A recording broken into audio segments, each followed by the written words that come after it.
faire sortir dans une seconde. Bonjour à tous, soyez les bienvenus dans votre magazine. La semaine en France marquée par cette séquence. Le Premier ministre auditionné pendant 5h30 ce mercredi devant une commission d'enquête à l'Assemblée nationale. Soupçonné d'avoir été informé dès les années 90 des violences physiques et sexuelles à Betharam, il est reproché à François Bayrou d'avoir su et de s'être tu. Florence Mathieu et Sylvain Ripoll. 5h30, d'échanges très musclés, l'audition de François Bayrou a viré au duel avec le co-rapporteur de la commission, l'insoumis Paul Vannier. Monsieur Vannier, j'ai déjà décrit votre méthode qui consiste à essayer de tirer la réalité pour nourrir un procès en scandale. Le Premier ministre n'a cessé de dénoncer ces méthodes, brandissant le livre enquête sur LFI La Meute. Il s'est défendu de toute faute face à un député qui n'a rien lâché. Qu'est-ce qui explique qu'en 7 jours, vous faites varier à 4 reprises votre version concernant votre ignorance ou manifestement votre connaissance des faits de violence physique que vous constatez à partir du 15 février et sexuelle le 18 février? Vous m'interrogez, vous, en montant à la tribune, pour m'accuser d'avoir protégé des pédocriminels. Vous, dans ma vie, on m'a accusé de beaucoup de choses. Rarement de faits aussi ignominieusement graves. À 22h30, à l'issue de cette audition, les ressentis étaient pour le moins différents. Pour moi, c'était un moment un peu libérateur. Je l'ai trouvé confus, imprécis, parfois même grossier. Les passants rencontrés n'étaient pas convaincus par la prestation de leur mère. Pour moi, il était au courant de certaines choses qui s'est passé là-bas. Ce qui est regrettable, c'est qu'aujourd'hui, cette affaire apparaisse que maintenant, alors que les faits sont manifestement condamnables. Patrice Poly, l'une des victimes de Betharam, a écouté lui aussi les explications de l'ancien ministre de l'Éducation. Je me sens une énième fois humilié. Parce qu'on n'a pas le droit de nier ce qui s'est passé. Et ce que j'ai vu hier, c'était une pièce de théâtre. Et c'était un sauvetage politique. Donc il en a oublié les victimes, il en a oublié la gravité des faits. Comme Patrice Poly, près de 200 victimes disent avoir connu l'enfer derrière les murs de Betharam. Et on a le plaisir de recevoir sur ce plateau ce samedi Lucas Sarafian. Bonjour Lucas. Bonjour. Journaliste politique à Politis, vous étiez présent à l'Assemblée nationale au moment de cette très très longue audition. Quelle a été la stratégie adoptée par le Premier ministre à ce moment-là? Il voulait jouer sa survie politique, donc il est allé sur le terrain politique. Il a ciblé Paul Vannier, le co-rapporteur insoumis. Il a dit que cette commission d'enquête n'était pas objective selon lui. Il s'en est pris à la conduite de Fathia Keloahachi, la présidente de cette commission d'enquête parlementaire. Il a pris La Meute, il l'a montré, il a donc La Meute, c'est le livre enquête sur l'enquête sur la France insoumise dans lequel Paul Vannier est cité. Et il a montré du doigt Paul Vannier, il voulait jouer l'affrontement politique en disant qu'il serait victime de ce procès politique instrumentalisé par les insoumis. Il s'est attaqué, donc vous le dites aussi, à la crédibilité de cette commission d'enquête, à la crédibilité aussi de certains témoins. On précise, Lucas, qu'il a témoigné sous serment. Qu'est-ce qu'il risque, le Premier ministre ? Alors, juridiquement, s'il fait un faux témoignage, oui, il y a des risques juridiques. Bon, la commission d'enquête parlementaire, ce n'est pas un organe judiciaire. Néanmoins, les prérogatives de la présidente Fathia Keloahachi, elle peut saisir la justice au nom de l'article 40, si elle trouve qu'il y a un fait qui est susceptible d'être une infraction, et potentiellement, François Bayrou peut avoir fait un faux témoignage. Donc à ce moment-là, oui, c'est une infraction. Donc là, oui, ça relève du pénal. Ça relève du pénal à ce moment-là. Oui, ça relève du pénal, évidemment. Mais ensuite, elle peut saisir le parquet. C'est ensuite le parquet qui fera une enquête. D'un point de vue politique, cette fois, qu'est-ce qu'il risque? Est-ce qu'il y a là, quelque part, cette menace de censure sur lui? Alors, après cette audition n'a eu aucune conséquence politique claire, en tout cas pour François Bayrou. Au sein de la France Insoumise, bien sûr qu'on pensait déjà à la censure, mais on pensait déjà à la censure avant même l'audition. Et puis tout le monde est conscient que pour défendre une motion de censure, c'est un pistolet à un coup. C'est ce que me disait un proche de Jean-Luc Mélenchon avant les auditions. Là, pour le coup, la question de sa démission, la question d'une motion de censure, elle ne s'est pas assez implantée dans le débat public. Politiquement, oui, il sort de la séquence fragilisé parce qu'il n'a pas réussi à s'expliquer clairement lors de cette audition.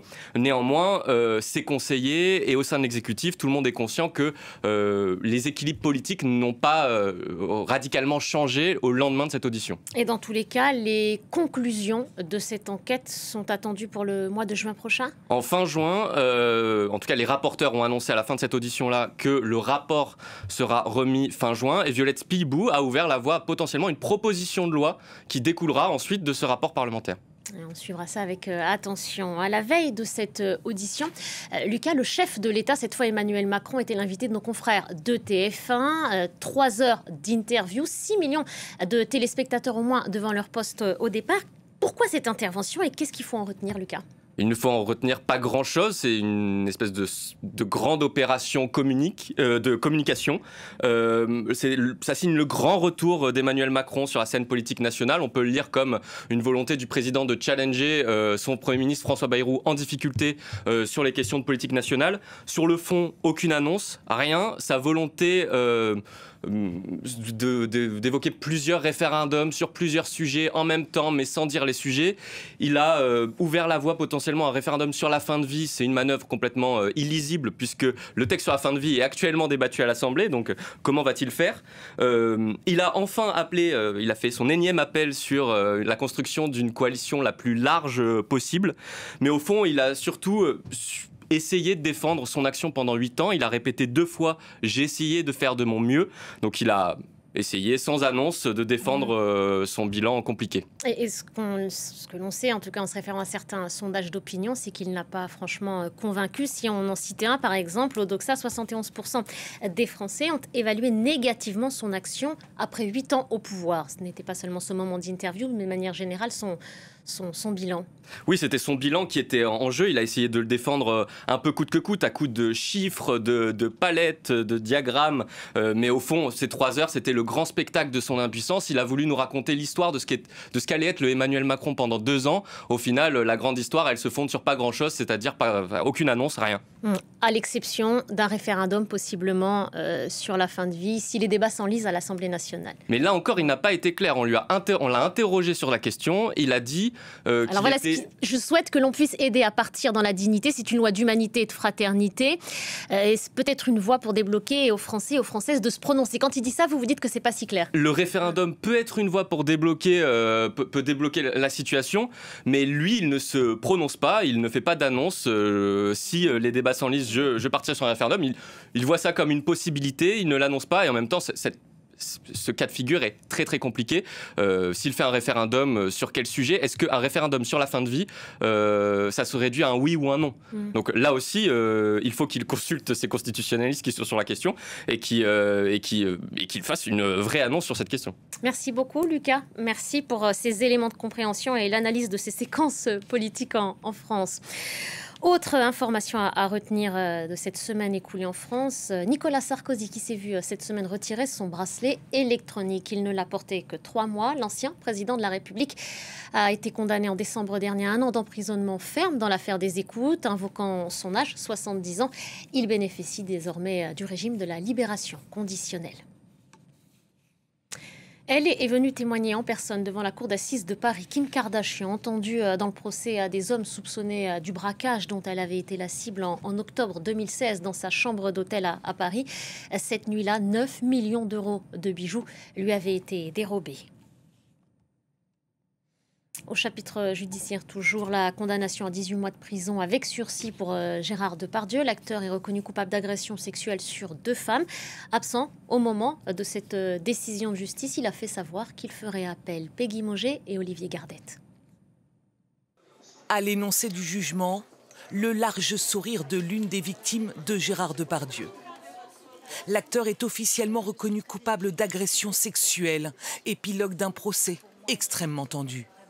Je suis émue, satisfaite de cette décision, très heureuse, assez fière même, je vais utiliser le mot, je suis assez fière et je voudrais redonner espoir à toutes les femmes qui sont en attente de procès.